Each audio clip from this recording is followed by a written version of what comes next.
So, ngayon nalaman na nila yung totoo tungkol sa sikreto ng Venice tsaka Tata. Tapos, ano na kayang mangyayari sa kanya ngayon? Abangan natin. Let's go!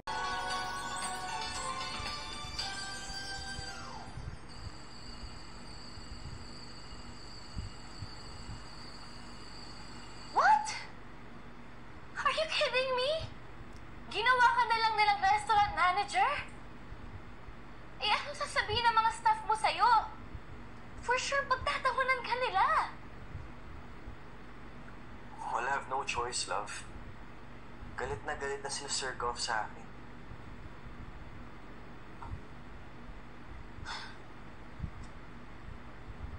But you know what?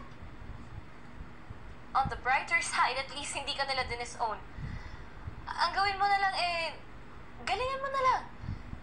Make sure na magkatiwalaan ka nila ulit.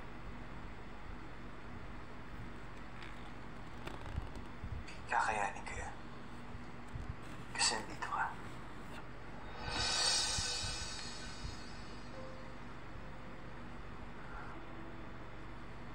Love.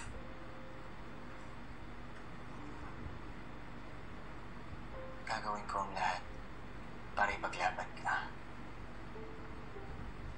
Kahit magsimula pa ako sa pinakababa, gagawin ko yun. I just need to know one thing.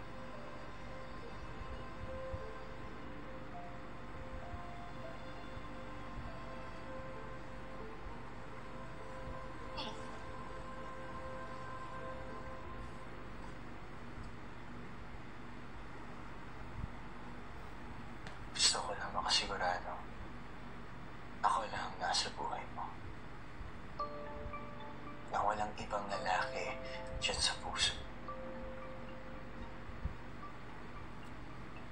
And that you stay faithful and loyal to our marriage.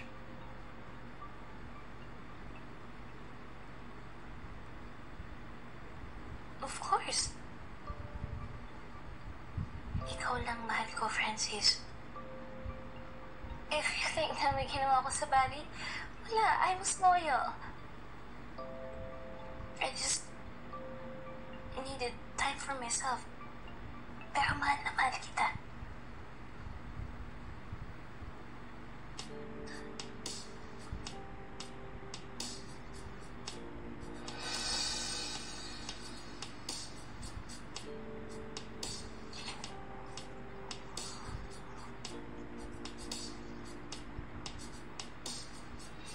Promise.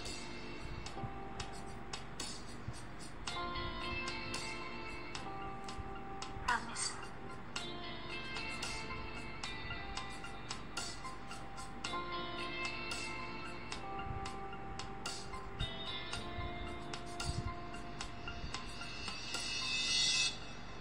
Alam mo kung sino dapat sisihin dito? Ikaw. Bakit ako? Dahil ikaw ang nakaisip na magpanggap itong si Tata as Venice. Kasalanan mo to. Kahit na si Venice naman ang punot dulo ng lahat. Pos pareho kayo.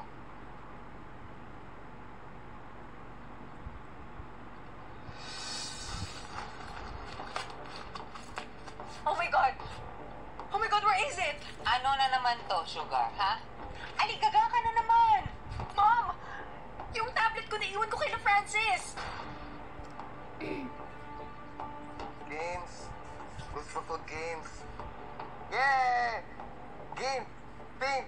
Pink! Ano kayang makikita niya? Ala, ano yan? Ano yung video? Ah.